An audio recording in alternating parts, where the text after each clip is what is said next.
end of life, and the second, life's beginning. Does this change seem minor and petty? Maybe minor, but certainly not petty. There are few things we use more often than words, and the types of verbal changes the Rebbe recommended, which invariably involved seeking out encouraging words, have in turn changed me. My wife, Devorah, often commented that whenever I spent the day researching at 770 Eastern Parkway, the generic address for the Chabad movement's Brooklyn headquarters, I came home in an uplifted, invigorated mood.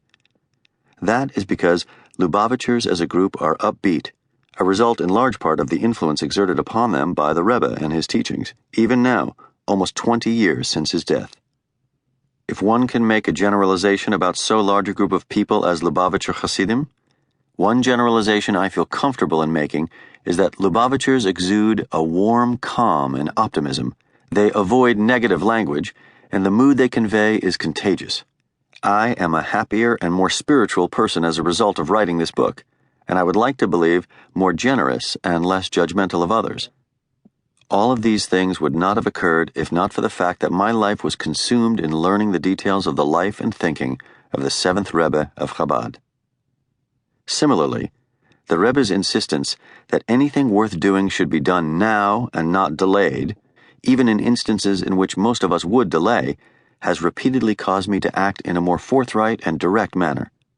If a difficult phone call has to be made or a difficult issue confronted, I am now more likely than in the past to not procrastinate, but to do so right away. I'm not yet sure if I have the guts to also do so even in the middle of the night, as the Rebbe sometimes advocated. The Rebbe's impact on my life has grown strong, and I suspect will grow stronger in a whole host of spiritual, ethical, and ritual ways over the coming years. It is difficult to be exposed to the teachings of such a man and not be affected in some fundamental ways. I hope and expect that these impacts will long endure. I was well aware of the Rebbe as a significant figure before researching and writing this book, but have come to appreciate over these past years the magnitude of his achievements. Rabbi Menachem Mendel Schneerson assumed leadership of a relatively small movement of Lubavitcher Hasidim in 1951, and he turned Chabad into the most dynamic and geographically diverse religious movement in Jewish life. Furthermore, his influence extended well beyond his movement. The outgoing chief rabbi of Great Britain, Lord Jonathan Sacks, described well the enormity of the Rebbe's accomplishments. Among the very greatest Jewish leaders of the past, there were some who transformed communities. There were others who raised up many disciples. There were yet others who left us codes and commentaries which will be studied for all time. But there have been few in the entire history of one of the oldest peoples in the world who in one lifetime made their influence felt throughout the entire Jewish world. The Rebbe was one of the immortals. Early on in my work on this book, I met Ben Fetterman, a highly successful young businessman with a fascinating background. His father was a man of great kindness, a computer whiz who loved nature and whose family is involved in the movie and entertainment industry. His mother, a social worker, hails from an old Lubavitch family, while her father was an early Maccabiah champion weightlifter. Ben himself is an Army veteran, a U.S. history buff, and an innovative entrepreneur. We bonded at a dinner over our mutual interest in Civil War history, as well as our curiosity to discover more about the Rebbe's personality and a desire to reach a greater understanding of who he was.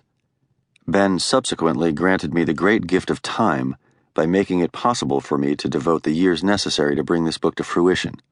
I am grateful, as well as honored, to dedicate this volume to Ben Fetterman's parents.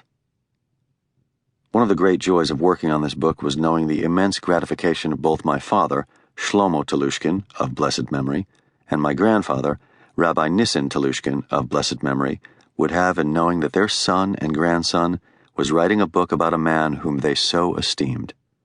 My grandfather was long ensconced in the world of Chabad, had a close relationship with both the Rebbe and his father-in-law, the Friedeke, previous Rebbe, and is indeed buried only a few feet away from the Ohel, where the two Rebbes are interred.